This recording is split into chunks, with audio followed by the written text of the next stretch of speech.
Hi there, Matthew Movies coming at you again, this time with the latest in my series on my all-time favorite movies. This time we're coming at you with number 14, and it is The Matrix. I know I'm not exactly breaking new ground with this pick. I feel like I did that a little bit with the previous one, which is Dear Zachary, but anyhow, it is obviously a very well received movie, quite beloved, for good reason. It's very, very well made. It has an awesome storyline. The acting is mostly good. Keanu is Keanu, of course, but actually in this particular role, his kind of histrionic filled, well, I guess that's not really accurate, but basically his whoa, man, performances really fit the role to a degree, because he's a man who would be overwhelmed by everything that he's experiencing for the first time again.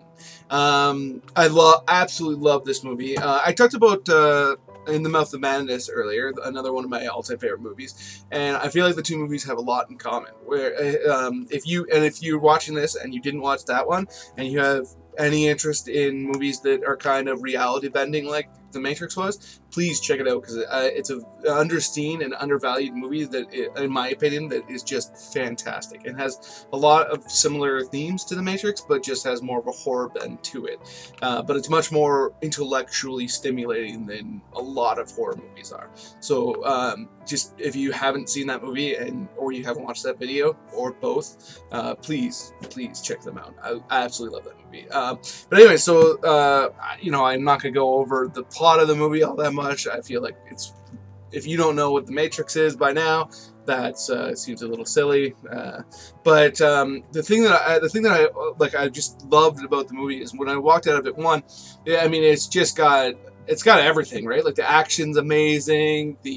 I really enjoyed the love story in the movie. Like, the moment at the end where Trinity is talking to Neo just before he gets back up. It's just awesome. There's some great badass lines. Like, my favorite line in the entire movie by far is the moment where right after Neo dodges the agent's bullets, the big bullet time moment, which is cool. But that to me is just the precursor to one of my favorite moments in the movie, where it then cuts to Trinity, and she's got the gun like right up to his head, and she's like, "Dodge this!" I think that moment is just so badass and so awesome. All the characters are so well drawn. Like, you have such a feel for almost everybody, even characters that are kind of unimportant, like the kid who creates the program that has the woman with the red dress. You kind of get a feel for what he's all about pretty early on. And like the two brothers, the Dozer and drawing a blank on the other one, their relationship is really well set up, even though it's barely in the movie. Like, it's just like, to me, it was just such a well done movie. And then obviously when you walk out of that and the flying, you're like, like, it's just so good. But then also, like, after you kind of get over like the adrenaline filled aspect of the movie, you start kind of thinking about it more. You like extrapolating on the thoughts about. Again, similar to In the Mouth of Madness, where it's basically like, is reality agreed upon delusion that we have all fostered together? It's really interesting to think about.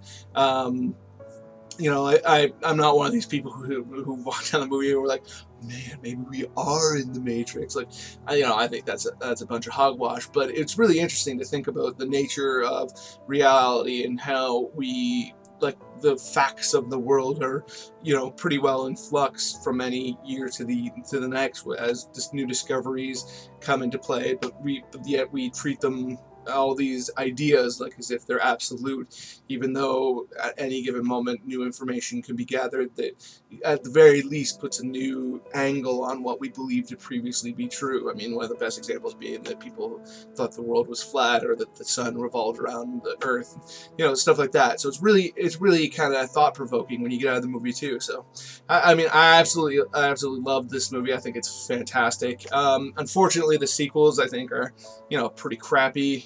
They're not awful, they're just way way inferior to this one. So the problem with that I have with that, beyond just the fact that, you know, it's disappointing, because I remember going, like, I was so excited when those movies came out, and I was super disappointed when I saw them. Like, that rave scene in the second one is so ridiculous, and then the scene at the end of the second one that was interesting with, like, the architect, I think his name was the Colonel Sanders looking guy.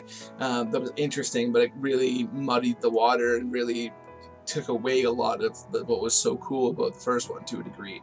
I mean, I get why they did it, because it adds some intrigue to the sequel, but they never really followed up on it either. So, but the problem with it isn't just the fact that it was disappointing, but also, you know, it kind of has diminished people's memory of the first one in some cases, I think, because I really feel like this movie it deserves more credit. And yeah, I mean, it's like I said before, I think everybody knows about this movie. It's a movie that's you know, clearly out there. It's not, you know, this isn't an indie pick or a movie that people are gonna be like, oh yeah, The Matrix, I forgot about that. But that doesn't mean that it gets the credit it deserves either. So, yeah, if you're a big Matrix fan, please let me know in the comments. Please subscribe, and have a nice day.